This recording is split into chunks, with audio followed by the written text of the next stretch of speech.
Scientists in St. Louis roll up their sleeves in the fight against COVID-19.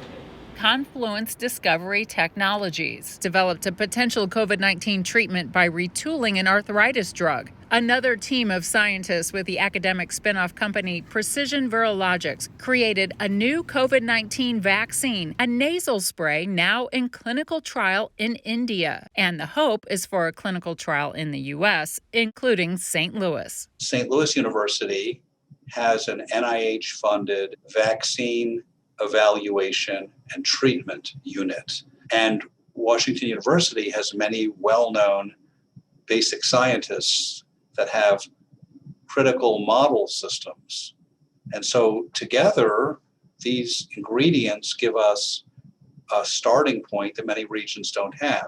And scientists in St. Louis are already thinking about the next possible pandemic, developing the science and technology to be prepared for the future. This is where the startup VaxNumo steps in. One of the pandemics that we think will be in the future is the antimicrobial resistance pandemic. So our company focuses on bacterial vaccines. Antibiotic resistance is growing more and more, so much so that by 2050, the World Health Organization thinks that more people will die of these antimicrobial resistant infections than cancer and cardiovascular disease. VaxNumo and the others are located in the BioGenerator, the investment arm of BioSTL, which is driving life sciences innovation in the St. Louis region.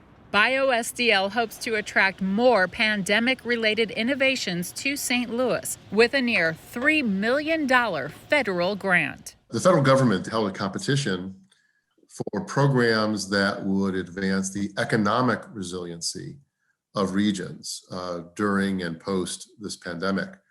It was our view that because of our position in orchestrating for St. Louis a strong bioscience ecosystem, that we were positioned to compete not only on economic resiliency, but on pandemic resiliency, the resiliency developing innovations that could help our nation prevent, mitigate, recover faster from future pandemics and future health-related crises. Having now been awarded the $3 million, BioSTL President and CEO Don Rubin says the grant will create the Center for National Pandemic Resiliency in Biosciences. This will allow BioSTL to develop and build businesses around any technology that can predict, monitor, treat, or prevent a widespread disease outbreak. St. Louis can be a leader in developing and discovering some of those ideas, advancing technologies that are going to be very important to our entire country and our entire world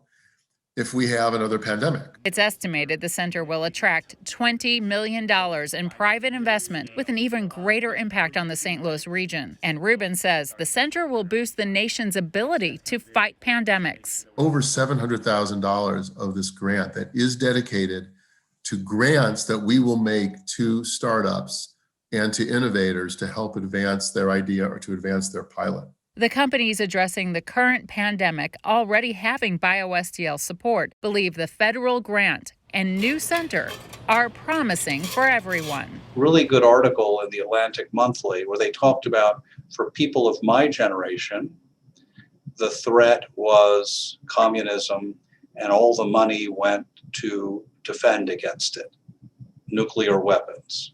For the new generation, the threat will be pandemics. So I think this is going to be the major growth area of biomedicine in the next decades. BioSTL is positioning itself to capture what are anticipated to be unprecedented resources and investment from the NIH and government.